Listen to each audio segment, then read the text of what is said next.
Caitlyn Jenner will not be charged in the February car crash that left one woman dead.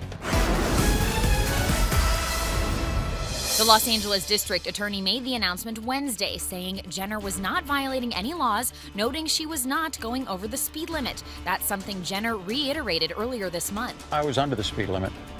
I was doing 46 and a 50. My airbag didn't even go off. The reality star's attorney gave this statement to ET Wednesday.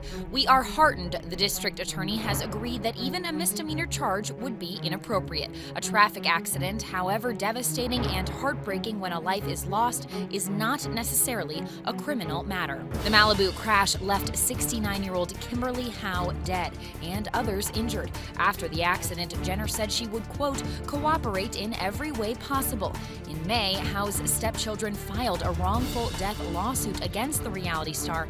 That case is ongoing.